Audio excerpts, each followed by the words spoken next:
Good afternoon, everybody. Thanks for tuning in to Real Estate Insights. I'm your host, Andrew Glisson. Every Thursday at 5 o'clock, we're going to be here introducing you guys to a great panel of guests. We've got 3 guests on the show today that you guys are going to love. And we do this every Thursday at 5 o'clock. So obviously appreciate all you guys tuning in every single week. And we're going to bring you the best, real estate content that's available. A lot of what the show is geared towards is real estate investors. Those are most of the folks that watch our show are investing in real estate at some level, whether it's multifamily, single family rentals, commercial world, office buildings, retail. So we talk about the whole continuum and all the service providers that contribute to that world, the buyers, the sellers, the whole 9 yards, everything in between. One of the things that I wanted to kick off the show and talk to you guys about, we've gotten a lot of questions both from the show and personally. If you follow me on Instagram, then you'll know that I own a single family rental portfolio. We own a couple of hundred houses and we manage our own real estate portfolio. And so a lot of the comments that we get back from people are, I want to invest in real estate and buy single family rentals, but I don't really want to because there's a lot of fraud in the space. I feel like I'm going to lose all my money. I hear it's too hard. My uncles told me that I shouldn't do it because he knew a guy that knew a guy that knew a guy, and they never made any money in real estate. So I get all that, but there are ways, especially if you have a mentor and you hire a mentor that can coach you through these things. There are ways to make money in this space, but fraud is a really big deal. So I wanted to take the first 10 minutes of the show and talk to you guys about some fraud, some of the new fraud that's out there, some of the things that you guys should be mindful of if you want to get into real estate, or you already own real estate and you're managing your own properties, or you own a big property management company, you manage thousands. Listen, my team talks to property management firms all over the country, and we try to advise them on how to do this the right way and minimize the fraud. So let me kick it off. The first thing I want to talk to you guys about with regard to fraud is fraudulent activities targeting renters. I want to talk about that first because it's our job. I really feel like it's our job and duty as landlords to protect the community from a lot of different things. But the first thing that we try to protect people from before they even move into our house and before people are out there looking for a place to live. And the new technology that's out there in the space is self-tour technology. And so there are a number of different service providers where you can literally show up at a house. You can type in a code, let yourself into that house, and you can tour that property. There's not a leasing agent there. It's made on the property management side. It's made things very efficient. It's minimized the cost because we used to have to pay half a month's rent in leasing fees to a leasing person in terms of commission. And so it's made our business more efficient, but it's had its fair share of fraud enter the space. In the early days, 4 years ago, when we first started doing this, there wasn't any sort of solution around the scammers. A scammer could hack into that process, not really hack, but they could interject themselves into the process between the listing side and somebody who wanted to tour that house and give the prospective applicant a code, and they could let themselves in and walk around. So that is one of the frauds that's out there. There are service providers that have solved that piece of the issue, but you've got to be a little bit careful if you're doing the self-tour technology. There are entities, people out there that will put themselves in the middle of that process, give a fake code to somebody, and what they're trying to do is they're trying to get a couple $1,000 out of that person and let them move into your property unsuspecting. And so they'll wire them the money, a couple $1,000 for the down payment and first month's rent, and then that scammer is gone. And so as a landlord, you have to put yourself in the middle of that process. And the way we do that is we have a very good service provider that validates credit card information, ID. They geotag and geolocate that phone. So they have to be within 5 feet of that lockbox to let themselves in to do that self-tour. We're validating information the whole way. And then when they get inside, we have door hangers that are hanging all over the place that say, beware of fraud. This is how to prevent getting scammed. And so we've solved a lot of that. But that right now is the biggest scam targeting renters. It's the self-tour lockbox space. The scammers putting themselves into the middle of that process, and they're getting in the middle of basically you and that prospective applicant before they get to tour that house. So to the extent that you can increase the technology side, if you guys are thinking about self-tour technology, you want to have these conversations with your service provider and ask them about that particular type of fraud and how they are helping you avoid that. We've been on the front lines of that. trying to stop this scam. And we think we've done a really good job of that. The other way that fraud is perpetuated is a hijacked listing. So you will put your real estate listing onto Zillow or Realtor.com or wherever you syndicate or your property management software syndicates. The scammer takes the pictures, takes the information, and puts it on Craigslist or Facebook Marketplace. And then what happens is that now they control the process. They know how your lockbox technology works. Even if they can't let that prospective tenant in, they'll tell that prospective tenant when they want to tour the house, oh, I'm out of town, I can't let you in. There's a lot of ways that they reel that person in. And people are emotional. They fall in love with where they live, and they want this to be true. It doesn't quite feel true, but they think it is. And so they're sending, a lot of people will send money for application fees, down payment, security deposit, first month's rent, without even touring the place. So it doesn't have to be self-tour. It can just be your listing's up on the internet and it gets hijacked. It's the hijack listing. So what we do is we have a team that goes through when we put things on the internet, and they're scouring Facebook and Craigslist to try to find the listing that's been hijacked for us. One of the ways you can protect your listing, we do this on every single one of our listings, watermark your pictures. If you watermark your pictures with your company's logo, and you have to put a drop shadow on it and make it 50% transparent. Don't forget those two things. Drop shadow, 50% transparent. Nobody can remove that watermark off the picture. It's impossible. So that's what we do. If they don't have pictures of your property, then it's very unlikely that they're going to hijack that listing. And so that is a way to protect yourself. We do that again with every single one of our pictures, and we've seen the fraud on our hijack listings go to virtually non-existent because we've come around and we've figured out they would rather pick on somebody else who doesn't have watermark on their pictures than deal with us. So be careful of the hijack listing. Be careful of the self-tour technology targeting renters. Another fraud, and I'm watching the countdown timer. I realize I could talk to you guys about this for a couple of hours, but I don't have that much time. So I'm going to skip through a few of these. We'll talk about them later. But there is a scam that's out there, and we have called it the House Finder scam. We've made law enforcement aware of this. I believe our team was the first people really nationally to uncover that this scam was happening to the level that it was. But you guys have got to be incredibly serious and thorough on every applicant that comes in the door. You can't just, let me give you an example, see where somebody works, Google that company, and call that number on the phone to validate that they work there. What the scammers have done, they've gotten insanely smart about this. They know how to create fake websites, fake companies, fake Google profiles, real phone numbers, real email addresses. So when you guys take an application in and you're calling and you're Googling and you're trying to do your due diligence, you guys are calling real websites that look like real companies that have real phone numbers, and you're talking to people, and it's all fake. Because the House Finder scam happening is that somebody with a credit profile that is not quite to the threshold of the property will go to find the House Finder, pay them $1,500 or more to fix the credit. Now they're fixing the credit. They're putting disputes in with credit card with the reporting firms. They are basically attaching this applicant to their credit to bring their credit score up. So it's a very long-term fraud. And the first part is fixing the credit. The second part is getting them into your house with fake information. So the application's fake, the residential history is fake, the references are fake, the emergency contact is fake, everything's fake. So what happens is that basically you're trying to call and do your due diligence and to validate all this information that was on the application for this prospective resident, and everything's checking out. You're getting fraudulent documents from a PDF that look like, legitimate pay stubs. Hey, I Googled the company. I called them. Somebody answered the phone. I called all the references. I called everybody. I called the residential history, and it's all fake. So there's a couple ways that you can figure this out that my team has identified. You've got to really dig in and sort this out. First of all is to validate the employment via a report called the Work Number Report.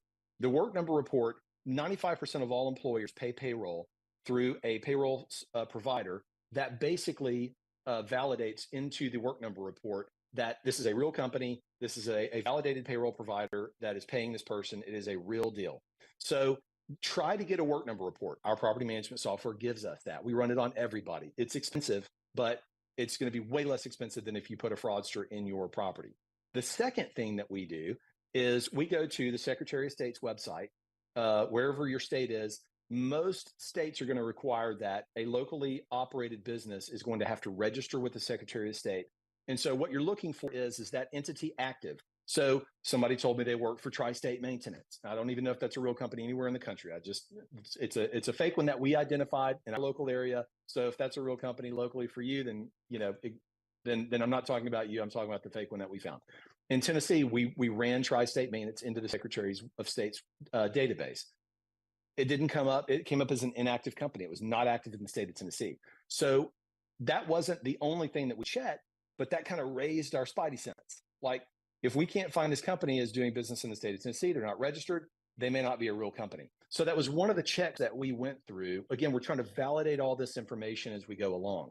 Look at email addresses. If it's at Proton Mail, at Outlook, at Gmail, we need a legitimate company email address to validate residential history, to validate employment history.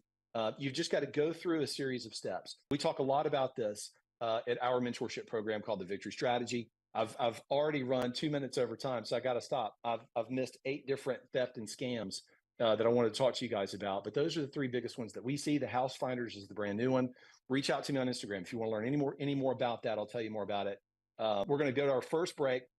When we come back, we have CEO of REVS, Refuel Electric Vehicle Solutions, David Aronson. They're putting electric charging stations in apartment complexes all over the country. He's always amazing to talk to.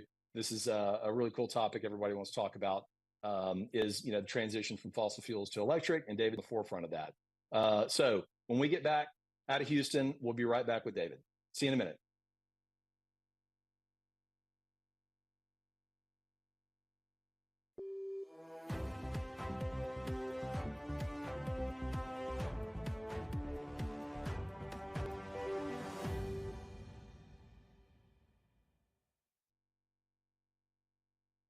Are you nearly maxed out on your credit cards? It doesn't matter if you're using your credit cards for fun or to survive. At the end of the month, your statements come in, and you can either pay them or you can't. If you can't, late fees and interest rates get tacked on. And now you're struggling just to make the minimum payment due. Do you feel trapped? Am I talking to you? Good, because I personally researched some companies that can help you. They may be able to reduce your credit card balances by 50% and stop the late fees. If you qualify, please call our special debt hotline number right now for a complimentary free 5-minute consultation. Deal with your credit card problem now before it gets much worse and put more money back in your pocket. Trust me, I've been there too. Call right now.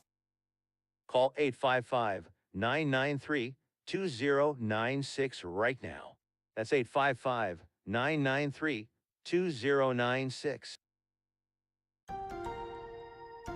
If you're on supplemental oxygen, heavy and awkward tanks can be a burden. Now you can leave home and leave the tanks behind with Inogen, portable oxygen therapy that moves with you. With my Inogen, now I'm able to do the things that I've always loved. I just press the button here, and there's my oxygen. Inogen systems are so small and light, you're free to leave the house without the hassles of an oxygen tank. I could play golf again. I could go grocery shopping. I'm free again. With the Inogen, I can handle my own oxygen. I can carry my own oxygen. I go anywhere with this. Look how small it is. And right now, you can try an Inogen portable oxygen system for 30 days risk-free. Call us right now. If you qualify, we'll send you an Inogen system to use for 30 days risk-free. Your insurance may even cover your new Inogen system. If you're on oxygen, you need to be using an Inogen. Call 800-367-1753. That's 800-367-1753. Do you have diabetes? If you have insurance, you may qualify for a new continuous glucose monitor. With a CGM, you can continuously track your levels and trends, spend more time in range, significantly lower your A1C, and share important data with loved ones and caregivers. Most importantly, a CGM eliminates the one thing most people with diabetes hate: painful finger sticks. Take charge of your health. Order your new continuous glucose monitor today. If you use insulin and have seen your diabetes care provider within the last 6 months, you may qualify for a CGM today. We'll do all the insurance paperwork and deliver your new CGM at little or no out-of-pocket cost to you. Medicare and most insurances cover continuous glucose monitors, so don't wait. Have your insurance handy and call the CGM Health Hotline now.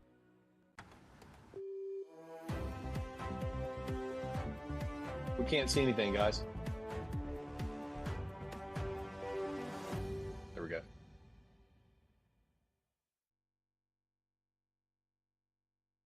Welcome back, everybody. David Aronson is joining us back on the show. David, if you guys have followed the show, he is the founder and CEO of a company called Refuel Electric Vehicle Solutions, REVs for short. They got the logo right on your shirt, David. I need one of those. Welcome back, man. How you been? You know, it's been a hot summer, but generally been really good. Watching our really business has, man. Yeah. Down there in Houston, I mean, it's 100 degrees all the time, isn't it? I think we finally have broken that pattern, but it was a long time coming. It always is. David, is it, if it's hotter outside, do cars charge faster? If it's colder outside, do they charge slower? How does that work? Well, I think certainly it's no different than than anything. If it's hotter outside, the battery's going to have to work more. So yes, that certainly cuts into the mileage that we get. And the same thing if it's colder. If you need to run a heater, the battery runs off of a heater, and if you're needing to heat your car when you drive, it's gonna hit the mileage that you can get. Yeah, I gotcha. So everybody, David's business is installing electric vehicle charging stations at multifamily properties. You guys are all over the country. How do you, David? You guys are reporting on, the billing and the usage on these stations. How do you get that transparently over to, the management at the multifamily complex? So it's actually pretty simple, because every one of the vendors that we do, that we put up their charging equipment, they all have portals, and our clients can sign into those portals just like we do. So we give them access to that portal, and they can pull up the information if they are interested in seeing what's happening. Gotcha. So it's live daily as people are using the charging stations. They're watching the ticker. Exactly. If they want to, yes, we are. Gotcha. I can tell you that's what we do. So since we've paid for it all, we're very interested to make sure that it's being used and they're working and all that. Yeah. What kind of data is important in these reports, and what types of, reporting, templates are people looking at to try to understand, the usage? Well, I think it varies depending on who your audience is. If you're someone like me who's trying to make money off of the refueling, obviously the most important thing I want to see is how often it's being used. And I also want to understand what time of day it's being used, and how many different customers are using the machines. I can get all that information off of a portal. If I'm a ESG consultant for a property owner, I'm going to want to know how many kilowatts have been used, and I'm going to then want to translate that into how many gallons have been saved of gasoline. Mm-hmm. Cool. So it just depends who your audience is, I think, as far as the information you want to get off of this. Right. And how much can you tell about the user that's plugging their car in? Can you tell what kind of car they are? Or I guess you can tell unique individual users. Pretty really? Much. Okay. I can see, the VIN number on the car. So I can keep track of how many times they're charging. Interesting. One person's charging. I can find out what time of day they're charging. I can understand those habits. I can, I find out how many kilowatts are used with each charge. That's important to me, because I don't want people going in and using my parking space all night long and only taking 10 kilowatts. I want them to get a meaningful charge. So, and not block somebody else who may need the charger more. So there's a lot of information I can get off of these things, probably more than anybody. Yeah, it sounds like it. I mean, VIN number on the car, that's wild. I didn't know you got that much data back, but I guess it makes sense. How are there any like unique things that you found as you've cut the data over the last few years? You guys have been doing this for a while now. What are some interesting, kind of things you've pulled out of this of the data you're looking at? Well, I mean, look, I think it's interesting how many people, what they use, how long they use the machines for. I think that's interesting Hmm. because of course, we want them to go as long as possible. Other information is time, what time of day they're charging. Okay. Hmm. Some of these states that have really hot temperatures, in fact, probably most utility companies have time of use charging, and it allows them to, when the grid is being stressed, increase their rates. And Mm. so Yep. you want to know when the user is using, if it's being used during those time frames, obviously we want to increase our rates or turn a machine off so that we don't lose money on that machine. So Oh, that's wow. the kind of information we're looking for. So if you're turning the machine off, I mean, that's going to upset a resident, right? When they think they're going to get to It charge their car may, and they can't. it may, or the question is, if I leave it on and I increase the rate during those times, are they going to be more mad that they're paying high rates? Which True. isn't my fault. It's not my fault, but Right. sometimes the rates are, really high. And it just depends on the utility company. It can Yep. get obscenely high during those times of day. Can it really? So do you do apartment complexes provide this as a free service for residents, or do they charge the residents back for this? Well, it started off where all of them were doing it for free, but free Hmm. isn't free because they're having to pay for the electricity. And Yep, so exactly. we've seen more and more apartment owners switch to a model where they can make money Yep. off of EV charging. But or of course engage us, and that's what we do. Is we are looking to make money off of the EV business, just like people who own gas stations are looking to make money when Sure. they sell gas. It, I don't have the benefit of or the cost or the burden of having a little convenience store that I need to run where I can make my right. profit. Okay, selling a bag of potato chips for $5. So I have to make what I make off of the charging stations. Yep. That's interesting. So I don't have really any concept of how much it costs, I guess, per kilowatt hour when you're charging something. But let's just say, the total cost is 10 cents for, however long it was plugged in. If you're making a little money off of that and the apartment complex wants to make a little money off of that, do you think is it 2 cents is it 2 cents you're marking up, 2 cents they're marking up? Is that kind of a fair thing, or is it less than that? Well, What does that look like? generally speaking, when we come in, we'll mark the cost of the electricity up 2.5, 3 times what our cost is. So if our cost is 10 cents a kilowatt hour, we'll charge 30 cents. And we Okay. will give the property owner a percentage of the profit Got it. that if that property produces any profit. If it produces any profit. I So mean, you guys, so not huge. potentially it may not. Yeah, I mean, if they don't have any EV residents, which some properties Well, don't, right. then it's not going to get used that much. And we generally need about, before these machines turn profitable, you generally need two people charging about, two people who average about 700 miles a month and driving, using this as their Okay. primary charging stations. You probably need this charging station to be used about an hour and a half to 2 hours a day. To be profitable. I mean, that's not a long period of time. It seems like that would get used a lot for, decent sized apartment complexes. And we have them all over the board. We have some that aren't getting hardly any usage, and we have some that are just, busy 4 or 5 hours a day. Yep. Is there any geographical area or any, I guess median rent price for an apartment that you're going to, guaranteed you're going to see more usage than somewhere else? Well, I think right now we're seeing it more in the Class A apartments, Right.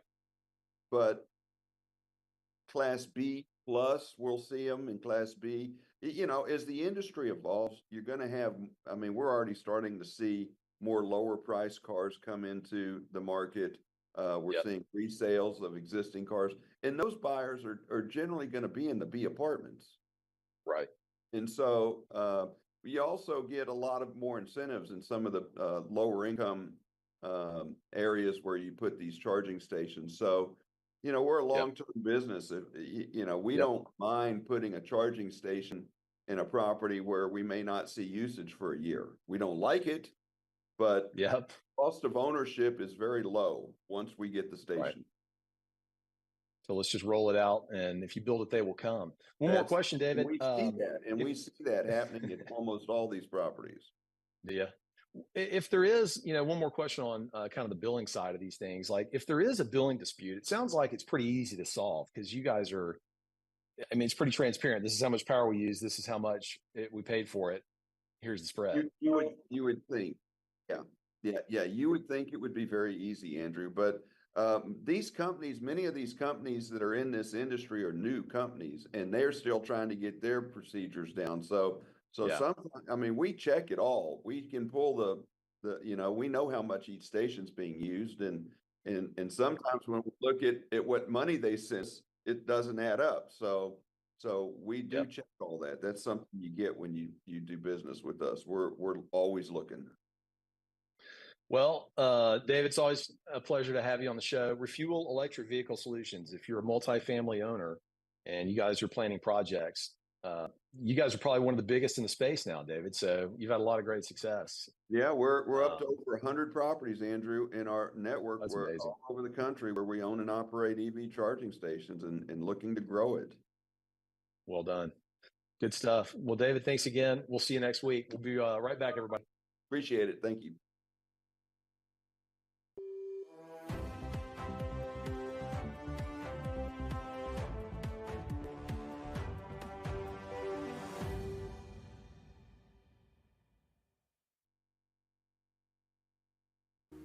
Do you have a car sitting around you want to get rid of?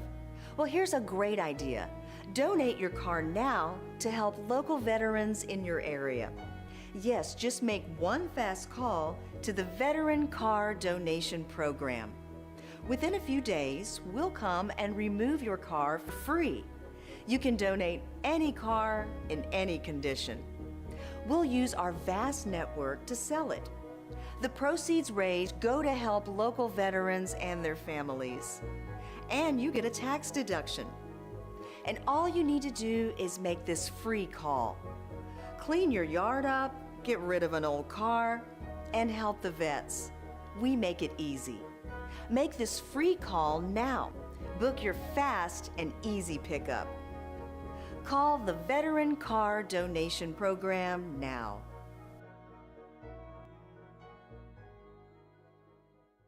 Are you nearly maxed out on your credit cards? It doesn't matter if you're using your credit cards for fun or to survive. At the end of the month, your statements come in, and you can either pay them or you can't. If you can't, late fees and interest rates get tacked on. And now you're struggling just to make the minimum payment due. Do you feel trapped? Am I talking to you? Good, because I personally researched some companies that can help you. They may be able to reduce your credit card balances by 50% and stop the late fees. If you qualify, please call our special debt hotline number right now for a complimentary free 5-minute consultation. Deal with your credit card problem now before it gets much worse and put more money back in your pocket. Trust me, I've been there too. Call right now.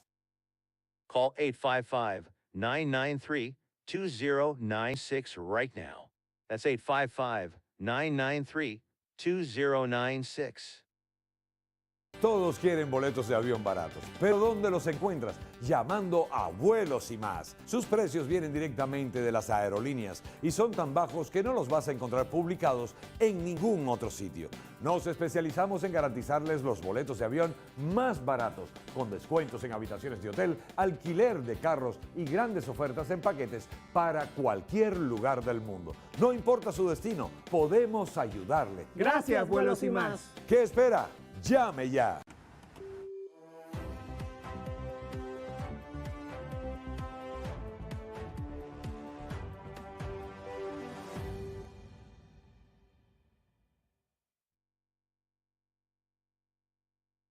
Welcome back, everybody. We've got Griselda Abuzlaman back on the show. She's an executive coach, an executive, owns a lot of real estate. Griselda, I don't think there's anything that you don't touch that works out perfectly and turns to gold.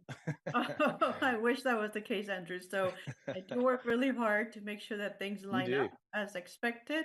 But yeah, there's glitches here and there. Of course there are, right? We're business leaders. Yeah. Everything happens. It's a matter of how you juggle it all and make it work. Man, for sure. But with everything that you've got going on, we'll have to talk sometime on the show about how you manage, the calendar and your time, because that's a big part of this. But I wanted to talk, on this segment specifically a little bit about, kind of legal and regulatory environment, specifically around short-term rentals. You invest, pretty heavily in short-term rentals. You've got a nice portfolio down in Texas, and around the country. You live in Florida now. Correct. Yes, I'm in Florida. Yes. So as you're looking at, investments, how do you identify, short-term rental rules and regulations in certain municipalities? Or are you scared to invest, in municipalities where they haven't made a decision on regulations? Like, talk to me about regulatory environment. How can you make a safe investment, around the country in short-term rentals right now? So as you well know, every investment has its risk, right? So it's just being informed. So we invest in several states, actually: Arizona, Texas, Florida, and North Carolina as well. But basically, it's a matter of being in the know on what those regulations are and making a conscious decision whether you want to go into that environment or not, right? So it's not always a yes. I mean, we've looked at other states, and sometimes it's a no for us. Sometimes we sold properties because it's not advantageous to us. So it's really just being in the know on the details, the taxes. Hot taxes now are new, right? So there's a lot of things that you need to be aware of, because all that could impact your profit, and you might not want to be in that space, in that region. Interesting. Are taxes more expensive for short-term rentals in different locations? There are, yeah. So for short-term versus long-term, and then obviously if you're, it's just your prime residence, it's much lower. But it does differ. So there's hotel occupancy tax, the infamous hot tax out there. It varies by region. So if you're in a hot market by the lake, by the beach, by a river, there's a pretty hefty HOT tax. So you need to be aware of what those are. And as you run the numbers, make sure that it makes sense for you to be in that space, in that region. Right. So in terms of like staying compliant with, those, rules and regulations and taxes, do the deal channels like, Airbnb or Expedia, do they collect those taxes and file all that on your behalf? Or are you responsible for that? How does that work? It is both. So they collect some, and what I've noticed is specific to their local municipality and state sometimes. Beyond that, obviously not, right? So like, for example, the one that I mentioned, the hot tax, they don't do that. That's on your own. Obviously, federal taxes. Oh, wow. So it's a little bit of, you have to be in the know. Some of them have them, some of them don't, and they vary. I've seen anywhere from like 10, 11% up to 17% HOT tax. Oh gosh. Occupancy like per crazy. Nightly stay? Per stay, for like a 3-day stay, 4-day stay. So it is hefty, right? And so you have to be aware of, do I really want to be in that space? And does it make sense, right? Do I still make a profit in being in there? So you really have to run the numbers and juggle it all and say, look, this is one that I want to be in, and this is one that is not going to be, high occupancy, so I don't want to be in that. And we've sold a couple because of that. When you've sold, just out of curiosity, are you selling to other investors, or is it homeowners? Other investors primarily, at least in the last two. One of them was right in that COVID timeframe. I'll call it the COVID craze. I don't know. You're in the real estate market. Yeah. Remember what happened during COVID is like all this concern, and then all of a sudden everything skyrocketed. So it was a good market to sell if you're in the, if you wanted to sell. But anyway, it's unpredictable, but you got to catch the wave. And really, Andrew, in terms of how to know regulations and when those good points are to buy or sell, it's just being in the know, doing your research daily. And I really mean that. Right. It's being aware of social media. Airbnb will send you some information, but it's just nuggets to get your attention so that you look in and do the research yourself. Are you more comfortable investing in a short-term rental I guess a municipality that has made a decision on, how they're going to look at short-term rentals with rules and regulations, or can you even trust that? Because I guess they could come back the next year and change the laws. Does that make a difference in the analysis for you?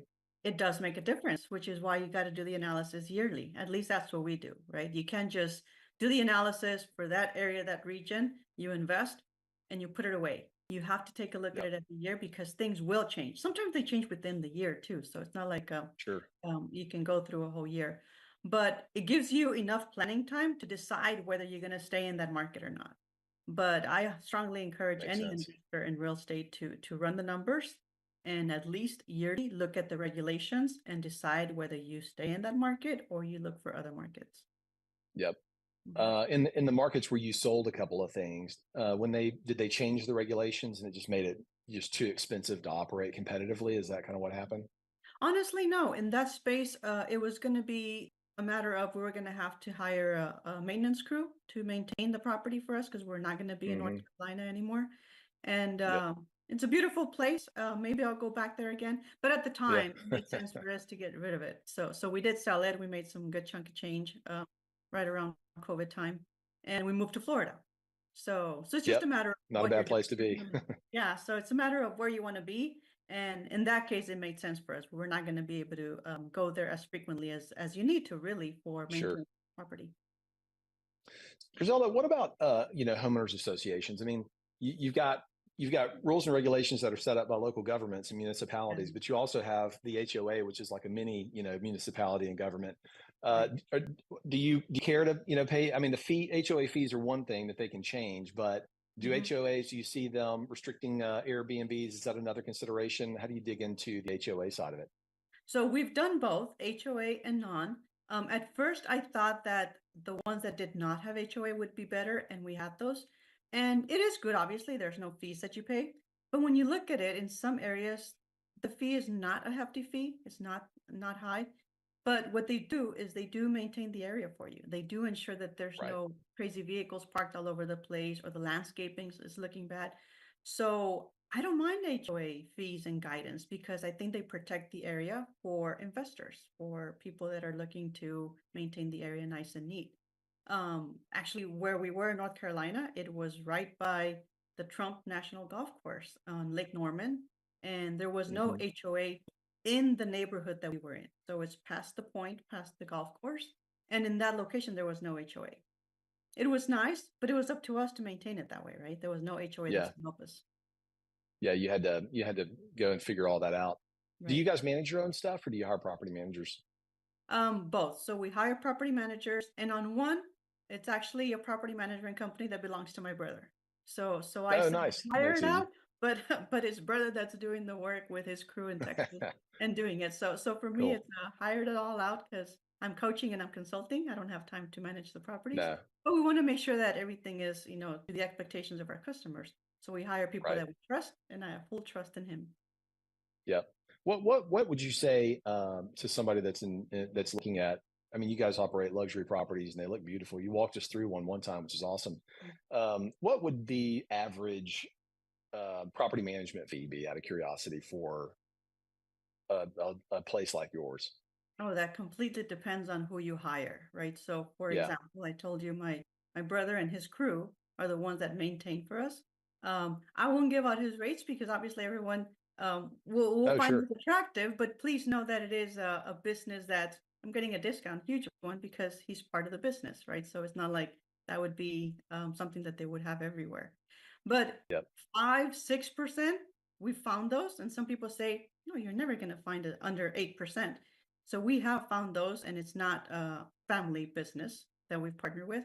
But for the most part, I think that 8 to 15% is what I found to Hmm. be the the majority. Okay. Mhm. Somebody reached out to me on Instagram and told me they were operating a luxury lake house in Washington State, and they were paying 40% management. I thought that was a little bit of highway robbery. So Ah, hopefully you yeah. guys are doing better than that. Yeah, no, there's And some then places in Florida, in the Florida area that are in that 25, 30, 35%. So it's a matter Gosh. of the demand of the market. Yeah, Yeah, we better be occupied 100% of the time if you're paying that much, right? exactly. Yes. High occupancy. Yep. Well, Griselda, thanks for jumping on and talking us through, some of the legal ramifications around some of this. I'm always, interested to get your thoughts and opinions on things. So it's fun to have you on the show. We're going to pop into a commercial break, and we'll be right back. Great. Thanks Thanks, again. Andrew. Thank you. See you, Griselda. Bye.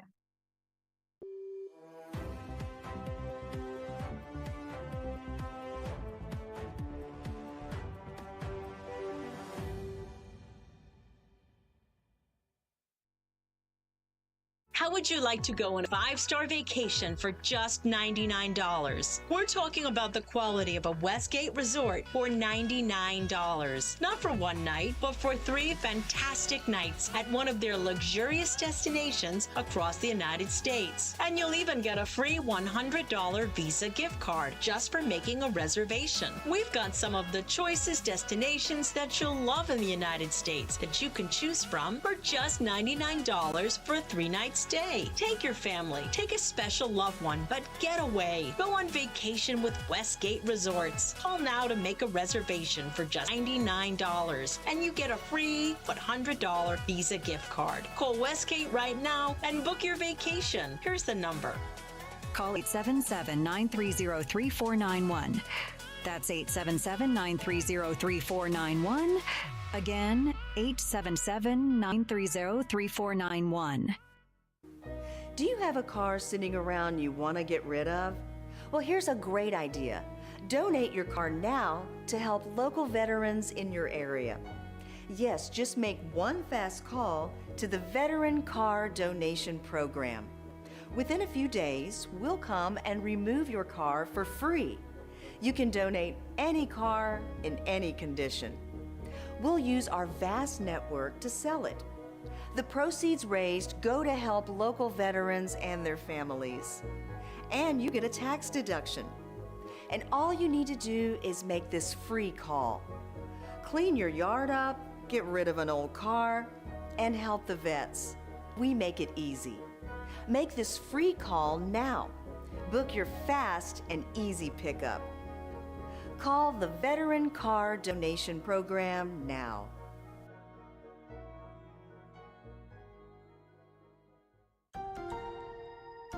If you're on supplemental oxygen, heavy and awkward tanks can be a burden. Now you can leave home and leave the tanks behind with Inogen, portable oxygen therapy that moves with you. With my Inogen, now I'm able to do the things that I've always loved. I just press the button here, and there's my oxygen. Inogen systems are so small and light, you're free to leave the house without the hassles of an oxygen tank. I could play golf again. I could go grocery shopping. I'm free again. With the Inogen, I can handle my own oxygen. I can carry my own oxygen. I go anywhere with this. Look how small it is. And right now, you can try an Inogen portable oxygen system for 30 days risk-free. Call us right now. If you qualify, we'll send you an Inogen system to use for 30 days risk-free. Your insurance may even cover your new Inogen system. If you're on oxygen, you need to be using an Inogen. Call 800-367-1753. That's 800-367-1753.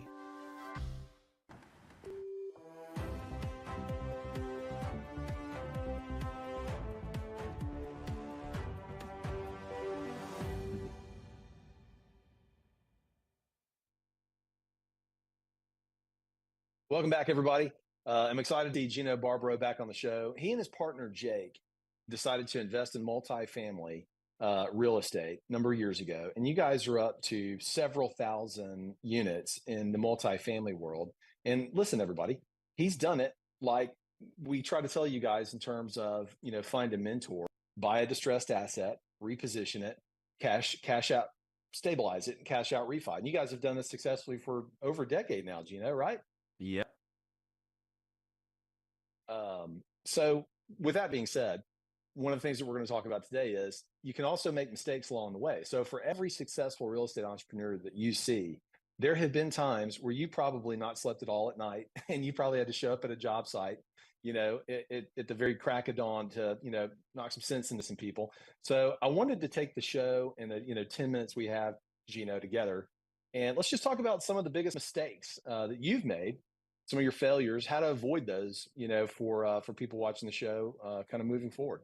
Andrew, I want everyone to understand listening to this is if you're investing in real estate and you haven't lost money in real estate, then you probably haven't done any deals because I have never met an individual who has never not lost money. It's just part of the business. It's part of life.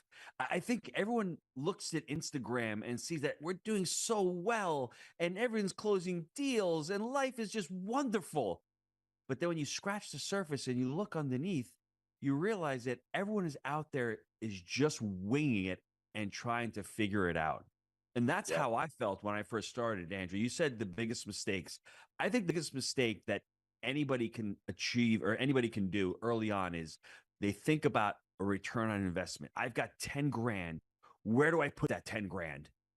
And instead of saying, I don't want to look for a deal, I need to put that 10 grand into myself. I need to personally develop myself, my goals. What am I trying to achieve? I always tell people a person with money meets a person with experience. The person with experience gets the money, and the person with the money gets the experience. And that happened to me early on. I had a little pile of money. I did the same thing as an investor. Where should I put it? I wasn't even thinking about the type of investment or who I should invest it with. I was just greedy. I just wanted to make money, right? And I found somebody who was unscrupulous, who really didn't know what he was doing, although I thought he did. I gave him my money. He ended up losing it after 18 months. But I can always say to myself, wow, Andrew, it was his fault.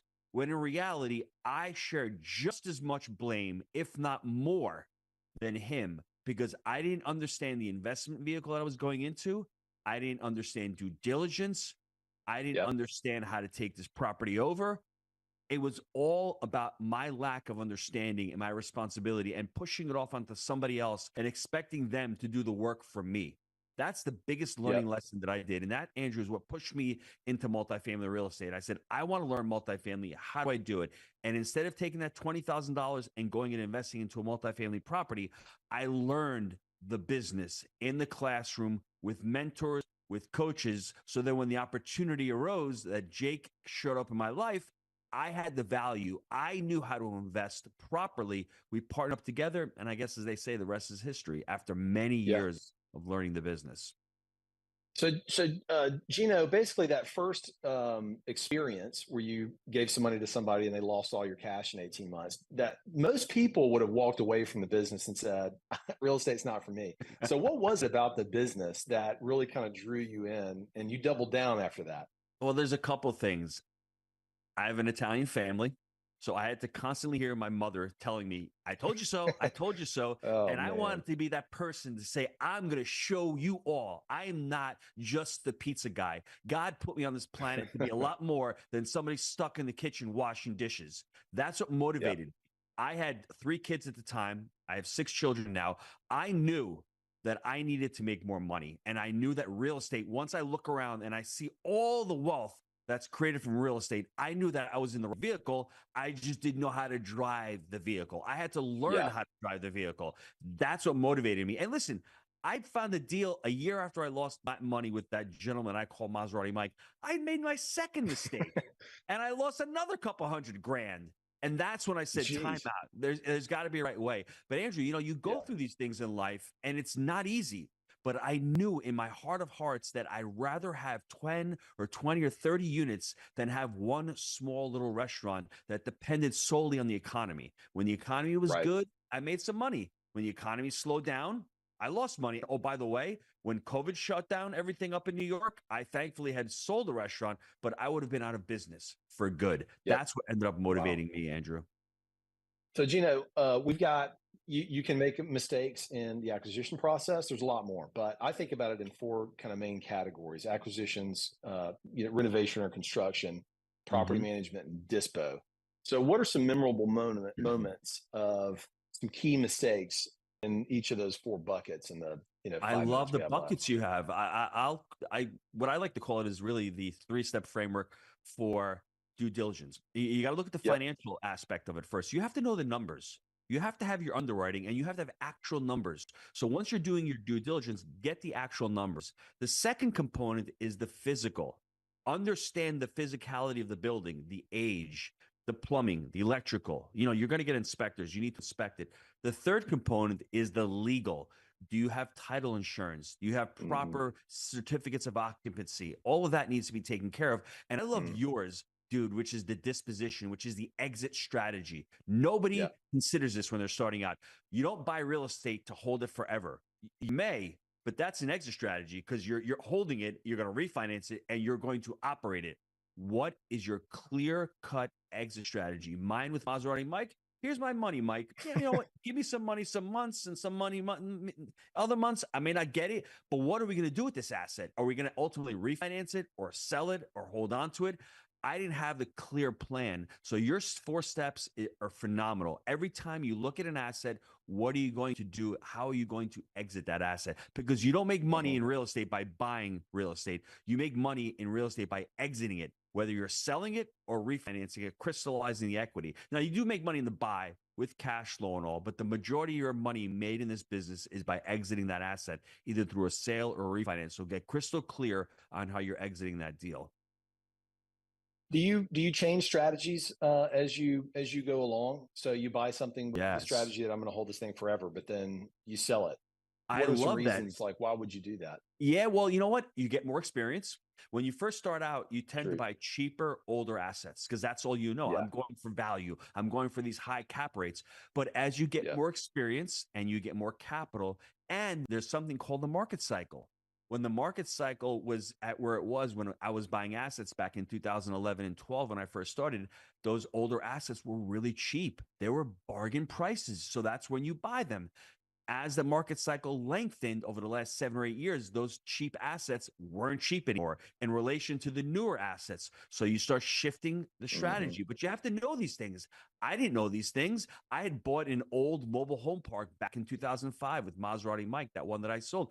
I shouldn't have bought that asset. It was too old for the part of the market cycle. I overpaid.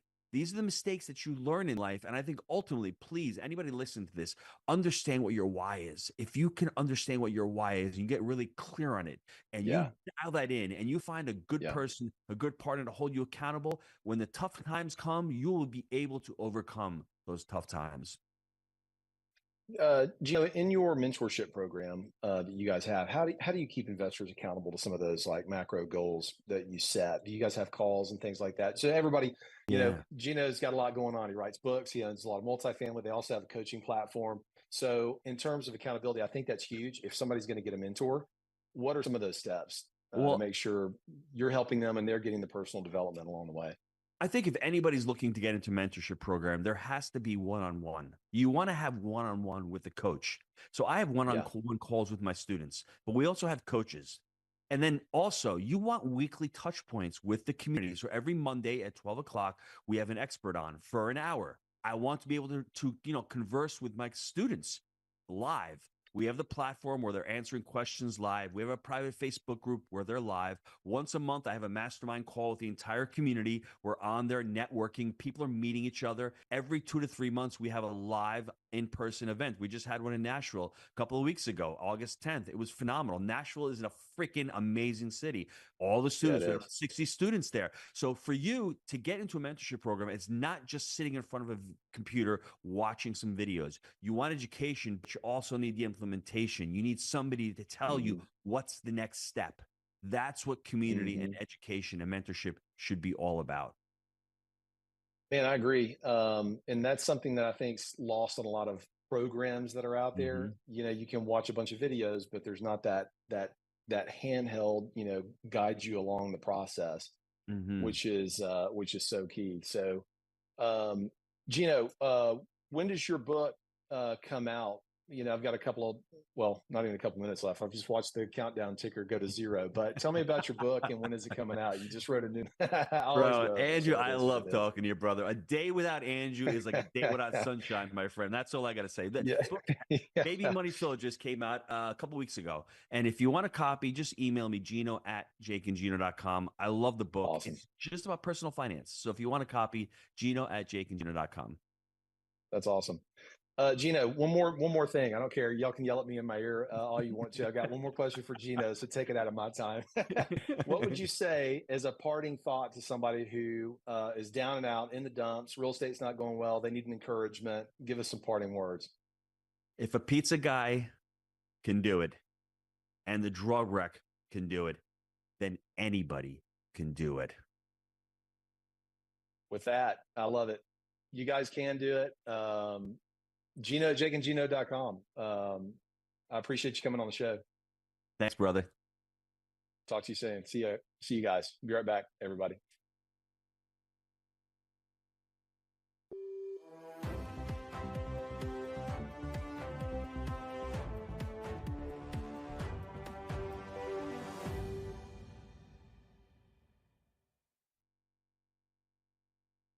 Do you have diabetes? If you have insurance, you may qualify for a new continuous glucose monitor. With a CGM, you can continuously track your levels and trends, spend more time in range, significantly lower your A1C, and share important data with loved ones and caregivers. Most importantly, a CGM eliminates the one thing most people with diabetes hate: painful finger sticks. Take charge of your health. Order your new continuous glucose monitor today. If you use insulin and have seen your diabetes care provider within the last 6 months, you may qualify for a CGM today.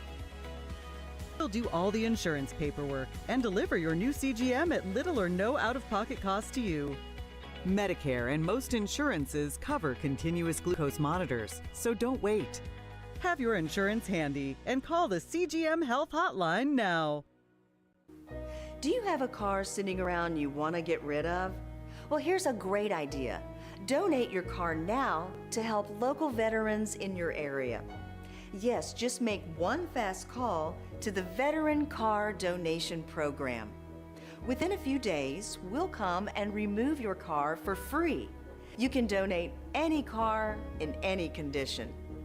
We'll use our vast network to sell it. The proceeds raised go to help local veterans and their families. And you get a tax deduction. And all you need to do is make this free call. Clean your yard up, get rid of an old car, and help the vets. We make it easy. Make this free call now. Book your fast and easy pickup. Call the Veteran Car Donation Program now.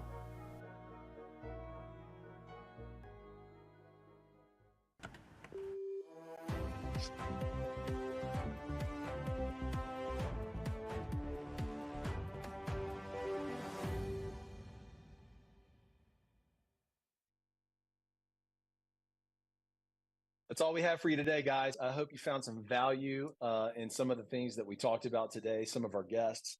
I personally get a lot of value. Every time I talk to Gino Barbaro, he is uplifting, super positive. It helps me, brighten up my day when I do these interviews with Gino. And in all seriousness, the market has been hard for investors over the last 18 months, but there's light at the end of the tunnel, and you guys can be successful in this business.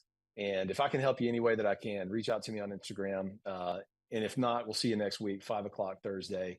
It's Now Media, Real Estate Insights. Take care, everybody. This has been a Now Media Networks feature presentation. All rights reserved. How would you like to go on a 5-star vacation for just $99? We're talking about the quality of a Westgate resort for $99. Not for one night, but for 3 fantastic nights at one of their luxurious destinations across the United States. And you'll even get a free $100 Visa gift card just for making a reservation. We've got some of the choicest destinations that you'll love in the United States that you can choose from for just $99 for a 3-night stay. Take your family, take a special loved one, but get away. Go on vacation with Westgate Resorts. Call now to make a reservation for just $99, and you get a free $100 Visa gift card. Call Westgate right now and book your vacation. Here's the number. Call 877-930